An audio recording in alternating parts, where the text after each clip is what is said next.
A quick introduction, let's say who you are, how many units you did over the last 24 months or so, roughly, what your volume is, and whether you are, what your organization looks like as far as your business.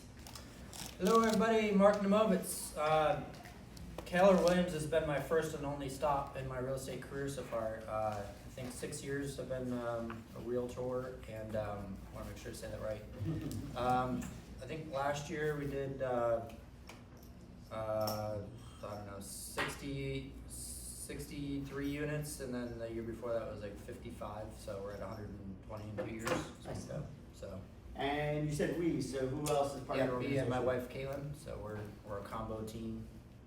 Cool. Yep. And what is your role, what is Caitlin's role on the team?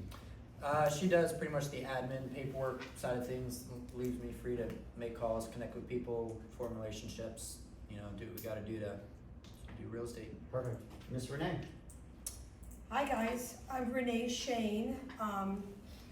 I jumped on board with Keller Williams in 2018, and I'll share more about this later, but it opened my business to a much higher level, and I'll tell you that reason later.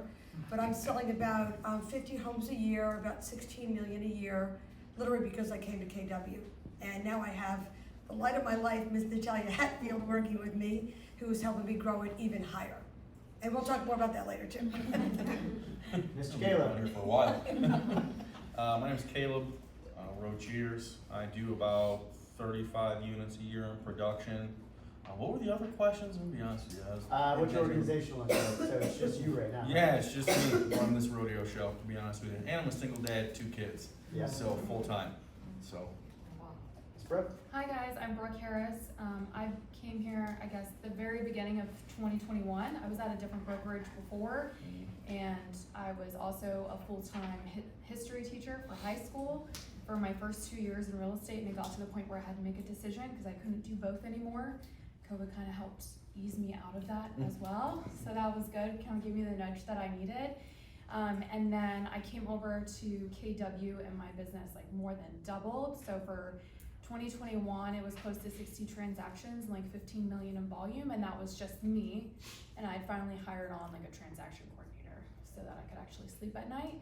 And then this year, volume-wise, transaction-wise, we're at like 33, 34, and like a 6-4 in escrow. And I have like 14 listings right now, so we should be surpassing 2021, which I've been very, very excited about. So. Awesome. All right. Do you guys have questions that have come into your brain in the last like 3 minutes? How'd you do that? Great question. So let's start breaking that down. So I guess I'll start the questions going. So when you guys look at your business and you kind of identify maybe your top 3 lead sources of where your business is coming from, where is your business coming from? Start with Mike. Mine is taking care of people. So we don't spend barely a dime on advertising to get new leads. It's all niches. So you either focus on a niche and get really good at it, or have relationships set up and whatnot. So my career kind of just it's like a snowball. Once it starts going, you can't stop it. So it's taking care of the people that you are currently dealing with and take care of them to the most so that they almost become family and or friends, and they're gonna call you and they're gonna refer you and refer you and refer you, and it's working your listings to the max. But even before getting into all that, it's taking care of the people first. Real quick, I probably shouldn't do it, but I do, and me and my wife do it. We spent 3 or 4 hours cutting trees and shrubs and mulching and stuff like that for our last listing. Before that, I put on scuba gear to fix people's lights and pools and stuff like that. Yeah, you can hire out for that. I do it too because I do all that crazy stuff, and I don't imagine like super top producers doing that either, because they're gonna hire out. But I don't know, I do that just because I'm a people person and I care about people, and most of the time they can't afford it. They can't afford to hire out. So I'm like, I'll do it. I'm your agent. I'll do what it takes. So Mark, that's why I get when calls. you look at your last, just piggybacking on that, when you look at your last 15 closings, how many of those were repeat referral business? At least half. Okay. In 2 weeks, I'm selling the same house 4 times over. Nice. Okay. That special touch goes a long way. Renee, what about you? Same questions. So where's your business coming from? What is your thing? So when I was interviewing with KW, the one thing that really stuck with me was find out what you're good at and max it out. And when I was a realtor years prior, because I've been a realtor for 17 years, I was doing everything, just everything. And I was getting frustrated and burnt out, but I knew that it was, as Mark said, it was my caring for people. Like, I call myself the concierge realtor. Italian, we laugh about that, because we do everything like you do. I was blessed to become a realtor. It's a second career for me after severe health problems. I never thought I'd work again. So when I meet people, they super matter to me. That's what I love, that's what I'm good at, and that's what I built my business on. So I figured, well, where do I do that first? Oh, my neighborhood. Oh, that's right, I'm involved in every committee because I wanted to be. And all of a sudden, it started building in my neighborhood and building in my neighborhood. And then it built more in tradition and more. And I was focusing on what I was good at, which is people, and I hired everybody else to do the other stuff. And that really freed me up to enjoy the job more because I was just frustrated. I was working nonstop, my husband never saw me, and I was making money, but really frustrated with it. So I'm really grateful that KW helped sharpen the skills. You know, whatever it is. There are 2 realtors in Martin County I really admire because in the past 7 years, they have built multi-million-dollar businesses off of open houses. They maxed out. I mean, one of them does barbecues and musicals, and she's now selling $3 and $4 million homes. But she did one thing, and she did it really good. Just making my heart sing, Renee. One thing. Caleb, what about you? Where's your business coming from? Most of my business has been from basically network marketing, right? And so I like shaking hands and kissing babies. That's just kind of what I've been good at and running my mouth. A little bit of ADD. I don't ever stop talking, so I feel like a lot of realtors have that, people in sales, you know. I mean, I follow what he's created here, right? Kind of going above and beyond for your clients. This morning before I came here, I was helping somebody move some of her stuff out of her house to prepare for pictures, right? So, you know, and another client, like I had to find an attorney who in Costa Rica who has an apostille because our clients can't sign the documents through Iran because we're getting a loan, right? So it's really, I have found that because I go over and above, right, after I've met them, they see how much I care, how much effort I put into it, and then when they go in my database and they're getting the constant contacts from me, right, they're getting texts, calls, emails, mailers, parties, I end up getting a lot of the business from them. So pretty much all my business is, you know, from network marketing and then just like staying in contact with people and, you know, really honing in on my database. So, let's talk about that a little bit because thankfully I have pretty intimate knowledge about most of their businesses because I do talk to them a lot. But Caleb, I work with a ton, probably more than anybody else. And systematizing your business, like it's to the T. So walk us through, and he doesn't use Command, he uses another CRM, which is fine. So when we talk about your database, walk us through some of the things that you have automated that your clients are getting on a consistent basis. You might want to write some of this stuff down. Sure. Yeah, I've bounced through like 7 different brokerages, so that's why. And you know, I don't feel like changing them over. So Command is great, and if you have it, use it. I've also taken the past 2 or 3 years like cultivating this database. So like giving up is not really on my priority list. But what I'm doing is they get 2 texts from me every month. They get 1 email. They get a video text from me every quarter. And that is something that I set up. And I also make sure that the messages that I'm sending they're not salesy. They don't look like they're come from, you know, computer, right? They look like a personal text message from me, 1 or 2 lines, right? It looks like a personal email from me, 3 or 4 lines, has their name in it, has my name in it, and it's all very like personal. It's not like, it's kind of ridiculous, right? It's like a personal touch at a mass scale, but like I try to do my best to make it feel like it's actually coming from me, and I get a lot of response from that. And yeah, so they're getting 2 text messages, an email, a video text, and then I throw a party. I throw a party once a year that I invite everybody to. So client events, constant feedback, constant communication with them. Mhm. So, Brooke, tell us a little bit about, sorry, did somebody have a I question? just wanted to ask, so the content of those texts or videos that you're doing, are you generating what you're writing, or is it coming from your system? No, I generated it. Yeah, I created it. So can you give us an example of something that went out recently? Oh yeah, so yeah, I was like, hey John, it's Caleb. It's been a little while since we chatted. No, that was a different message. Hey John, I said a lot, right? One I recently said is like, hey, it's Caleb. We're coming up on the end of the last quarter, right? Like I'd really like to help 2 more families. Who do you know that's looking to buy or sell? Another one like that's coming up is like, hey, it's been a little while since we touched base. I was scrolling through my contacts. I saw you. I wanted to reach out and say hi. There's and then all of this like around the holidays and stuff too. So usually it's one like holiday or salesy one, and then one that was just like, hey, this is what's going on, or this is what's going on, coming up.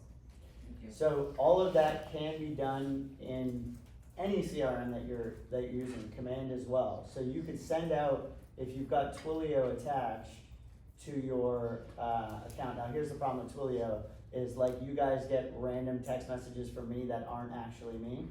Your clients may actually get this text message and not realize it is you, because it's a different phone number than your actual phone number. By the way, because there's a lot of you in the room, if you ever get a text message from me, Janelle, Charles, Brian, anybody on the leadership team, and we want gift cards, promise you we're good. We don't need gift cards. Okay? I didn't get those. Give them cash. Yeah, give me cash. Yeah, Untraceable. or a lot of them. All right, so you can do all of this stuff that Caitlin was talking about out of Command.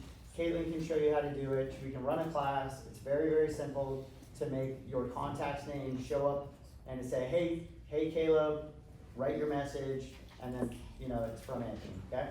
Brooke, tell us a little bit about your business. Where's your business coming from?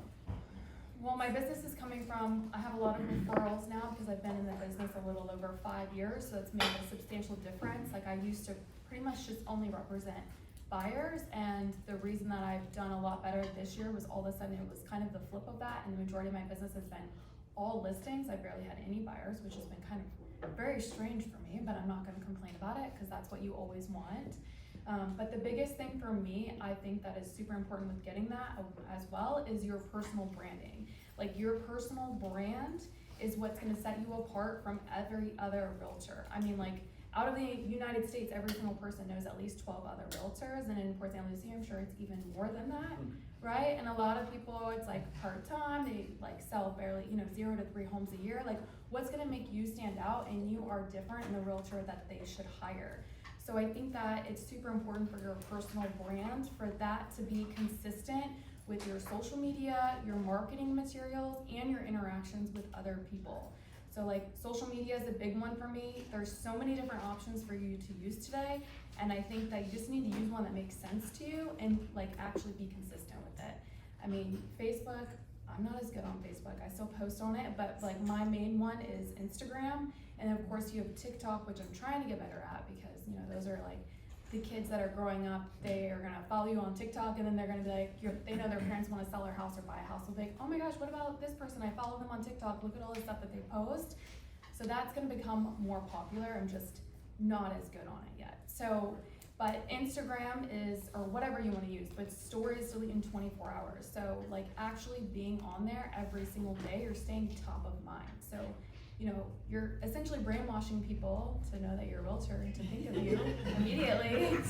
So, and it doesn't have to be like perfect all the time, right? Like I am not perfect in it all the time, ever actually. So, I mean, like I'll be out of a workout and I don't have any makeup on, I'll be in workout clothes, right? And going and checking on a listing that we're preparing for the market and showing those behind the scenes, like what we're doing and putting into that, and people like that. Like they want you to be your authentic self, like you're a real person.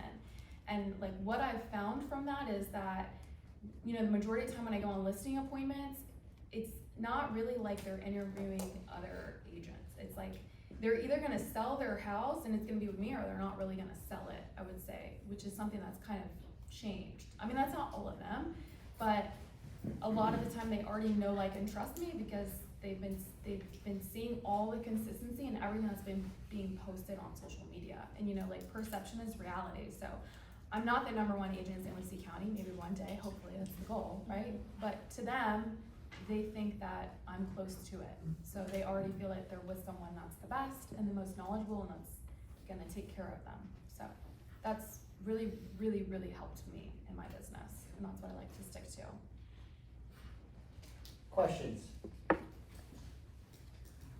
And quiet group. I just have a question for everybody. Can you raise your hand if you're under 6 months of being licensed? That's under 6 months. Under 6 months, and about a year, how about a year? A year, okay. Just one thing that I wanna give advice to you guys. Wait, that wasn't one of my questions. All right, I'm gonna ask the question, because you're going that way anyways. If you were to start your career over today, because we've got a vast level of differences in time, what is something you would be doing right from the jump or in the first 6 months to a year of your business? What is something you wish you knew then that you know now? I'm doing it, but one thing I wanted to give advice to you guys. Go to every single contract class. Go to every single listing class. So when you're actually talking to somebody, you can actually interact with them and give them advice and show them that you're a professional. Because in the last, month especially, I've interacted with agents, and I've even gotten an email this week.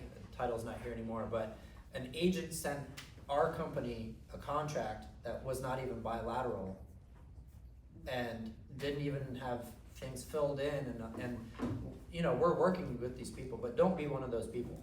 So go to every single, we have them like every week, contracts. I went to a vacant contract class last week, and immediately I was dealing with a vacant lot. I implemented what I learned about just using the latest and greatest updated contract, because that saved me like 2 days worth of time to having to go back and get signatures and all that. But one thing about your listings, and this is how I generate a lot of leads, is make sure you have every single spot in your MLS filled out, please. Such as, like, if you're selling a house, doesn't matter if it's a house or a lot, like, input your land square footage or the acreage. You look at a lot of listings and you're not gonna find that. Well, if you're trying to search for properties for your buyer and you're searching for acreage or square footage or whatever, and it's not in your listing, then you're not getting as much, showings out there to the world. So, and that is a big one. So I'm getting a lot of calls from buyers, and you have to work those calls that come in and not just say, yeah, it's under contract, have a good day. Like, hello, like they're calling. So I was able to convert probably 2 or 3 buyers that were calling my listings instead of saying, it's under contract, sorry, have a good day. What can I help you find? Is this something that you're looking for? And now I'm setting them up in the database, I'm touching back with them. My bread and butter has been the Flex auto emails.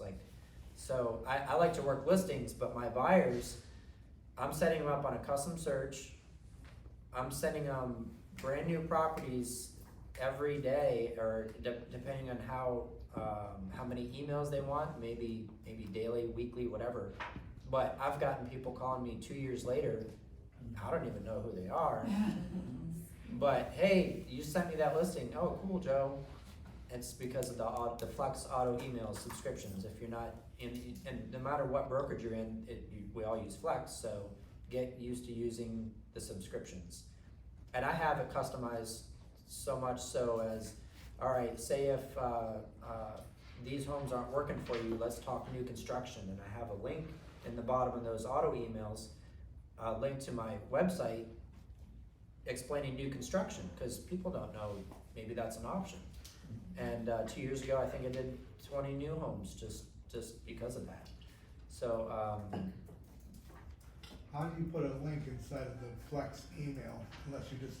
it's in your subscriptions.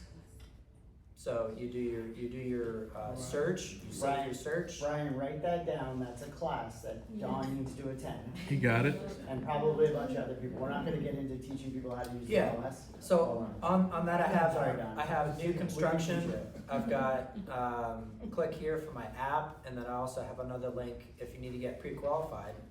Here's a lender I like to use, so, and that's like a pro tip in every single email, whether they want new construction or not, it's in the bottom of it, and you know, it just helps. Oh, I love that, it's a Now, pro let me ask tip. a question here. Pro tip. Go ahead, Don. Do you capture the link to those out and send it to your own email, or you send it through the Flex system? Flex, automatic, I do it once and I'm done, cause it goes to every single new buyer. So it's on his template that he set up. Second question, if you got a 30-year-old roof, do you put the age of the roof in the house when you're listening? Yeah, you gotta disclose. I mean, I've got a 2002 one I'm trying to sell right now. It's not in there. It's up to the buyer's agent to figure it out and send it to their, you know, so we'll get there when it's gonna get there with insurance and all that. Right, I'm not gonna showcase, hey, we have a 2002 roof. No, like, that's why my question was. so. Renee, what's something I that want you something know? in the right field. Renee, I'm sorry, please, Oh, go can ahead. you just repeat what you put in the pro tip, you said lender? You can put anything you want, say, the food drive, boom, put that in there with a link to it. Whatever you want. I do new construction, the app, and my preferred lender. You can do anything you want. Renee, same question to you, so looking back at your career, what's something that you know now that you wish you knew in the first year and you had to implement it back then? Okay, this is really inappropriate. No, yeah. Very inappropriate. So I got my license when I was living down in Boca, I was there for 45 years. And back then, there are agents that just dominated country clubs. And you wouldn't dare even try to farm in there, because if you did, you were just castrated. So when you came up as a new agent, you were so humble, you would take anything. Throw an open house at me, throw a rental at me, I'll do anything. And you would kind of like take the crumbs from the big performers. And I say very humble, because I learned from them and I watched them. But if I was still in Boca, what I would have done is cast my net into the most expensive neighborhoods that I could get into. Because I later found agents who had no knowledge and didn't live there, but they went to like the condos on the ocean and they became specialists in 2 city blocks and started making a lot of money very quickly because of the price points. But they stuck with one area. So again, farming in one area, it's not so applicable here. That's why I said it's maybe not as relevant, but what is relevant is how humble I stayed. And I remember it because these were super performers. And all I did was my eyes were wide open and I kept, whatever they threw at me, I did it. And you know, rentals then you were making $500, but you didn't care. And it was foundation upon foundation upon foundation. Nothing came quick. And it is sweat equity you put into the business, right, Mark? I mean, I am very proud to say I worked extremely hard. I'm saying I'm proud to myself, because this is the business that you can start with no money into it and do extremely well with sweat equity, and that's very rare. So for anybody wanting to get rich quick, I'm not a believer in that. You gotta put your heart and soul into this business, and eventually it just grows. It just grows. I just wanna piggyback off what you said. You can start in this business and have all the inventory in the world, and what did it cost you? You have every single house on the market that you're able to sell. It's in your pocket to sell. It's your inventory, right? You just gotta figure out a way to sell it. So it's not like you have to buy a house in order to sell it. No, you've already got listings out there like crazy in your inventory. It's in your pocket to sell. Run ads. I don't know. We got a couple new agents doing vacant land tours, social media, posting on there. People call you, hey, what about that house? It's so think of it that way. It's mindset. Like, I have all the inventory in the world. I didn't spend a dime for it, but I can sell it. Caleb, what's something that you wish you had started doing, something you're doing now that you wish you had started doing, 6 or 7 years ago when you got in business? what I'm doing now? I mean, I definitely could say halfway through, cause I've been doing it, coming on 9 years. So before, up until about 2 or 3 years ago, I always used to like, if times were tough, I'd go like find a second job or something like that, or if I was going through a particular tough time in life and I was short on funds, I'd always go find different work instead of looking at what are the unique options I have in making money in real estate, because there's so many different options like that. And I also looked at, right, whether it's rentals, you know, application fees, BPOs, you know, you get like referrals from like home warranty companies and stuff like that. There's many different ways to pull in money from real estate, you know, vacant land we were talking about, like doing vacant land deals and stuff like that. And I also discovered that like every hour that I'm going to work for somebody else, right, if I'm making $15, $20, $25 an hour, if I just took that same time and reinvested it in my real estate, I would make 3 to 4 times the amount of same money that I was working some other job, right? And so if I just, at the time, if I had like realized that and made that my main focus, was like, okay, if I want to go work here 3 hours, what can I do to prospect a market for 3 hours to build my real estate career? Because in the end, right, like even if I've done this, I sold somebody a rental, and then his ex-girlfriend sold a $350,000 house, right? And it's just like, those are the different types of unique corners that I can find. It's like, okay, if I just focus here, then that's where all the money's gonna go. If I show the universe I'm serious about it, it'll present opportunities to me. So stay committed to your one thing, which is building your business. Yeah. I love it. Brooke? I would have done a lot more video marketing like earlier on before it got more popular. That's something I kick myself in the butt for all the time, and I still don't feel that I do like near enough what I should be doing.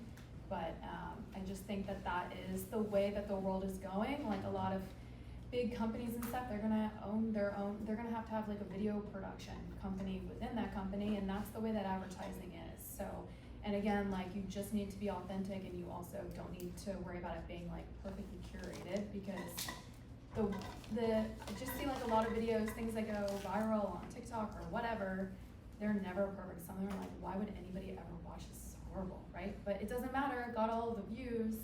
So if your advertising is gonna work like that, and more people are gonna know your name or that product, that house, then it's just gonna be beneficial in the long run, no matter what. And then another thing that I think is super important, like when I first started, and I still do this today, but like networking, going to networking events, that's good. But I always think of like, I'm working when I'm going to parties, like with other people, or big events, like the Wild Gamette is coming up this weekend, and I was just at, like my friend throws like this annual Halloween witch party of all females, and there's like 40 girls that are all there.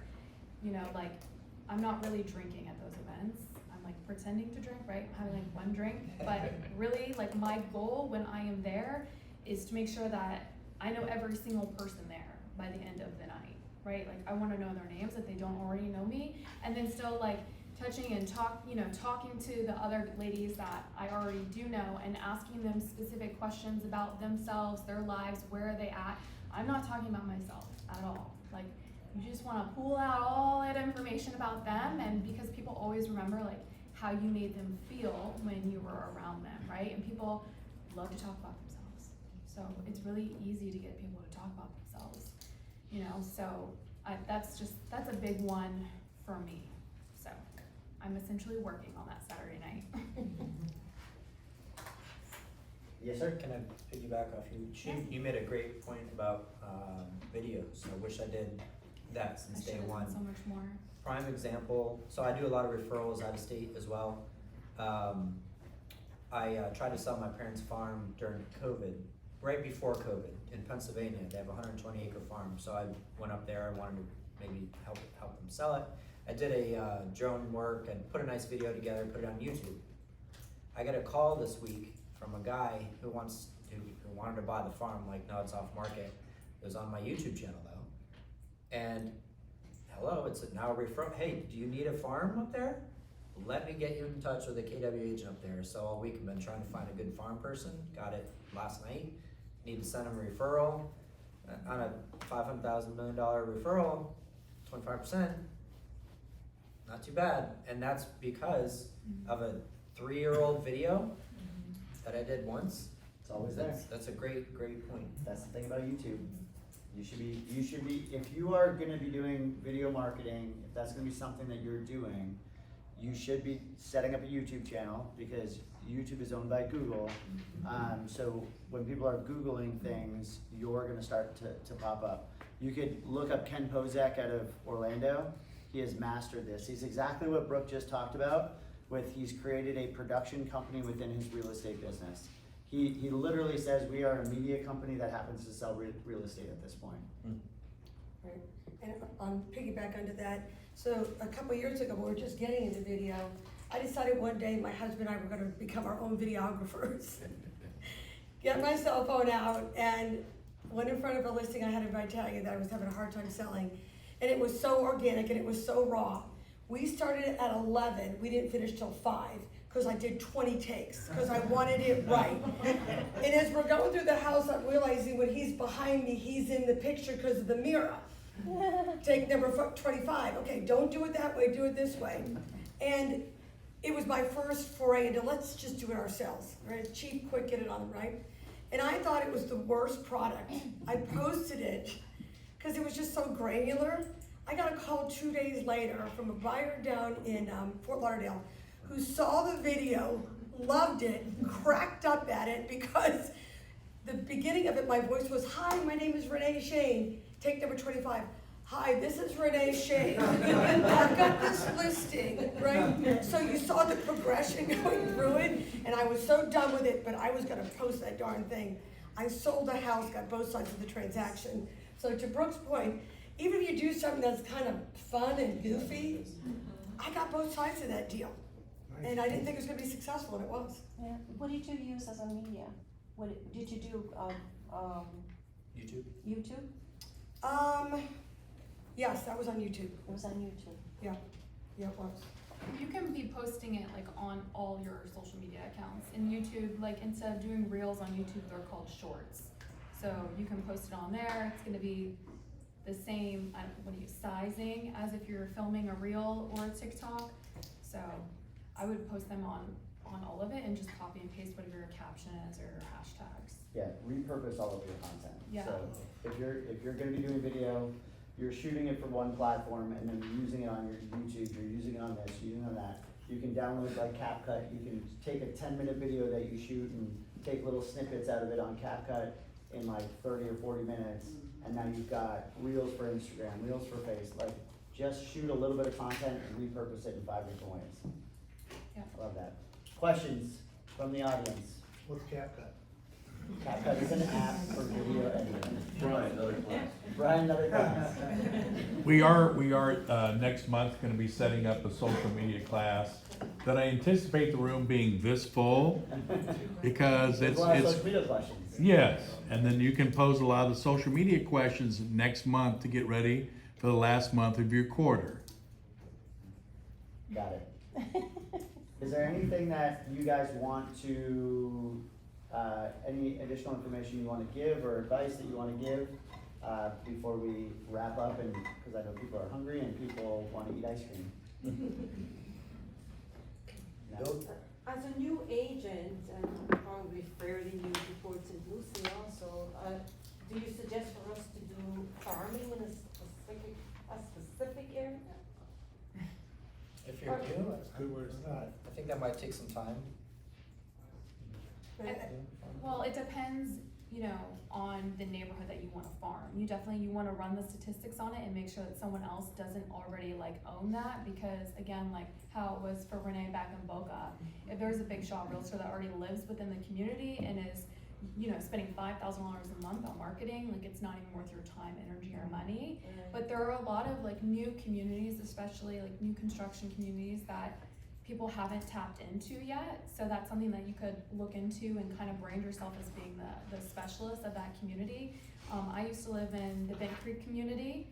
Ebony knows over here. So, and I still market that one and farm it, but with the way that the market has changed, there really aren't as many resales and whatnot. But I made a ton of money marketing that community for 2 years, and I lived in it. And so people just, again, with listings and stuff, people trusted me because I lived in it. I knew all of the floor plans.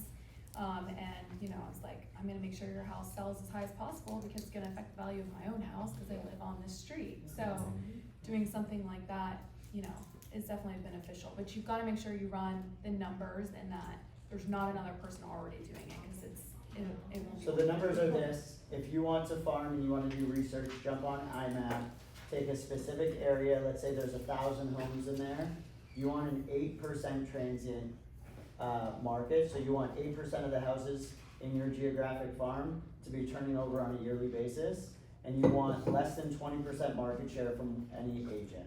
So if you're looking to look at a farm area, those are the parameters that you're looking at.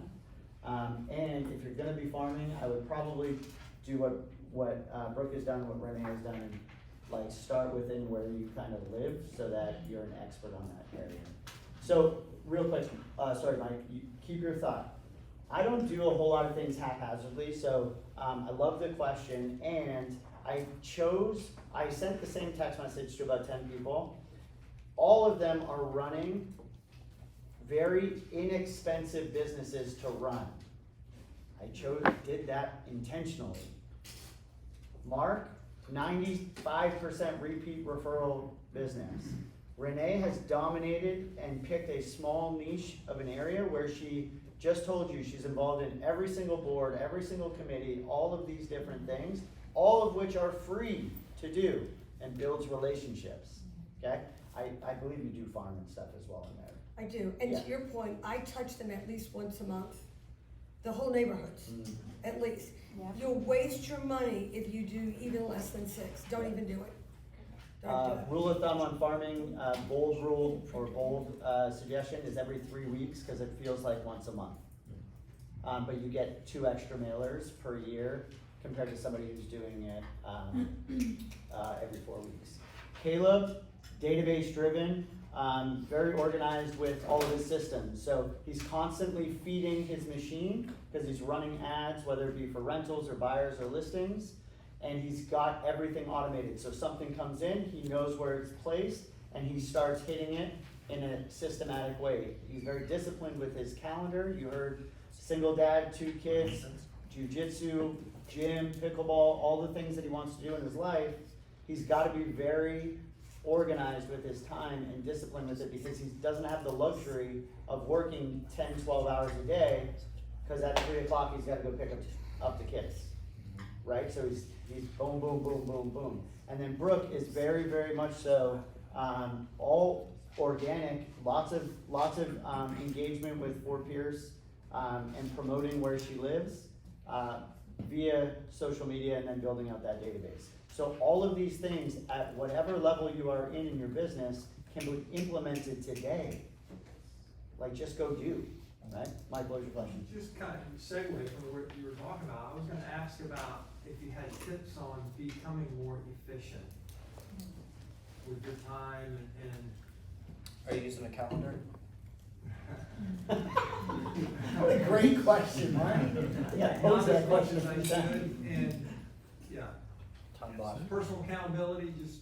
time block, calendar. I mean, something that really helps me is like getting up and going and working out in the morning.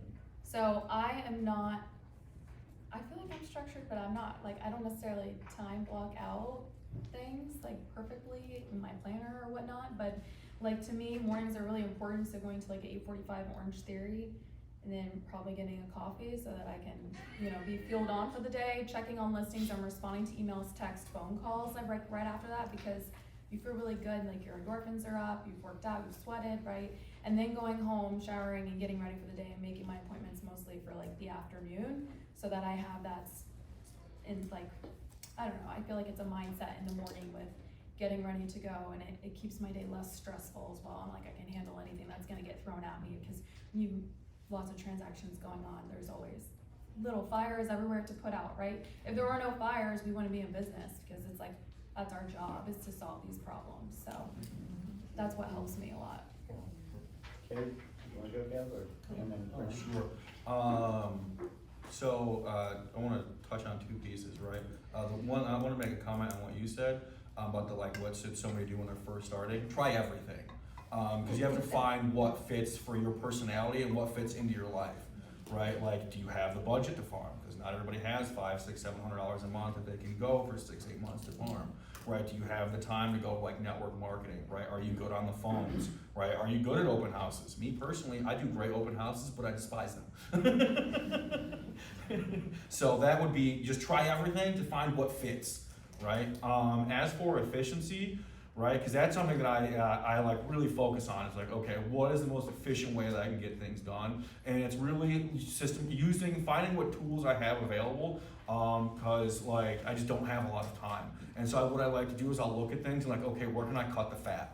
Right, like especially with like sending emails and stuff. If you use Boomerang on Google, like you can sit down on Monday and schedule out all your emails to send out through the next couple of days. And then also building out like transaction systems, right? So when you have a transaction or you have something that you have coming in, I don't know about you, I got, kids and pickleball and church and all this other stuff going on. I'm not gonna remember all that. So I use my database that has task reminders, so I'll put everything in there. Like, hey, I have to file taxes on this day, I have to call the dentist on this day, I have to call this person back about their listing on this day, and it's utilizing the tools that I have.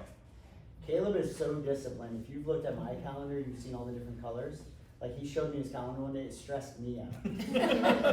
Like, he had his drive time like scheduled on there. Like, it's gonna take me 17 minutes to get from here to here, and it was on his calendar. I will be driving. I was like, dude, this is too much. You gotta take some of this stuff off. I'm like getting hot, like looking at this. Like, ugh. Jeez. Renee, you were gonna say something? So this is maybe not for the brand new agents, but for those of you who have a good business and you want to take it to the next level, which is where I was when I came on board to KW. All the principles I was getting really were my Bible. And once I started implementing them, my business really went up. But the most important was I had gone through 5 different pseudo partner or whatever. And I would bring people on to help enhance my business, double my business, whatever. I always found that I was kind of like the missionary trying to save them and help them become successful. And I was doing all the work. And then 3 months later, I was getting resentful because I picked the wrong person. So I put a pause on it for a while, and I kept working really hard. I came to Anthony frustrated. I said, Anthony, I surrender. I've got to have someone I can really, really trust, someone who resonates with me. I can't go through any more of these start, stop, because it's frustrating. You waste time, right? It's just your productivity's down. And in comes my sweet Natalia, who is the perfect mini me. She thinks before I do the same thought. She acts the same way. She's extremely dependable. Our business is tripling because I finally found the one. And I was at a KW Bold or something, and I listened to how many agents talked about how many they went through, how many frogs they had to kiss until they found their prince. And that really hit me because I was feeling like I was failing. Like I couldn't take my business to the next level because I couldn't find anybody who worked at maybe, kind of a OCD level I was. So my point is, if your business is getting that way, don't be afraid to stretch out, but really make sure you get the right one, because when you do, man, your business goes to the next level. And I'm very appreciative of her. Thank you. If you need help with that process, there's a class coming up next month in Melbourne called Career Visioning. It's like $70. It takes you through the hiring process, how to hire the right people. So, any further questions for them before we break for lunch and ice cream? Ebony? Just one more. I just wanted to hear a little bit about kind of your thought process for negotiations, preferably when you're working with a buyer and you're just trying to seal the deal for them, but just making sure, like, they're not stretching too much. Like, I always ask buyers, like, what can you really, really do? And then, like I said, just be really mindful and close the deal. So I just wanted to know, like, your thought process during negotiation. I mean, I think it's important, you have the inspection period, you have your inspection report, so, and your wind mitigation, your 4-point, basically submitting that, not your inspection report, but the other parts to insurance, making sure that they're gonna be able to get insurance, and sometimes, if there's things that come up on that, and you're representing the buyer, then you need to go to the listing agent, because if the buyer can't get insurance, then these items need to be fixed. But also, if there's something big that your buyer is like worried about, getting quotes on that as well, and having a quote and submitting a quote over to the listing agent and being like, I mean, I don't know, the electrical amps are only 60 amps, it needs to be 100 amps for them to get insurance, it's gonna cost $3,000, like here's the quotes I've already gotten them, we need to have this done prior to closing, or we need a credit in this amount towards the buyer's closing costs and prepaids in order to like move forward, and they'll do it after closing. So that, like, always provide receipts, like before you go to the listing agent with anything, always have your receipts. I mean, that's, you know, knowledge is power with that. One thing that I like to use, I like to think outside of the box when it comes to terms, because a lot of times, especially before you get under contract, like when you're in negotiations or trying to make an offer, that sometimes it's not, so the price isn't always the most important thing. Like obviously if there's a $50,000 difference, like, you know, then that's a huge difference. But, you know, sometimes it's the closing date, the inspection period, the mortgage commitment date, stuff like that. Also, honestly, I had a deal that was gonna fall apart over $2,000, right? Like the buyer was at, I had listed, right, the buyer was at 460, right, and the seller was at 465, and they wouldn't know, but neither one would budge. And I'm like, what about $2,000? Can we give, we don't have to give 5, how about 2? And, you know, the seller slept on it, and then they're like, you know, we'll shoot them, we'll give them 24 hours to say yes to this, and that was enough for the buyer to feel justified in that he did his due diligence and negotiation. So, you know, it doesn't all have to be black and white, it doesn't have to be 0 to 100. Sometimes come in at 50, short inspection periods, quicker closings, longer closings, post-occupancy. There's a lot of tools in your toolbox to be able to negotiate. And don't be scared to ask for something. The worst they can say is no. You know, you're fighting for the buyers. I used to have so much anxiety over like the inspection period and negotiating, and now I love it. Now it like gets me excited. You know, so you'll get better at it the more you do it. Don't be afraid to ask. Anybody else? No? Good? Any other questions? No? Awesome. Lunch is in the back, ice cream is in the conference room. Thank you to our speakers, we appreciate you. If you would like to send me an email of somebody that you want to see on another panel later on in the quarter, please send me an email and let me know. Structured with like your calendar. Yeah.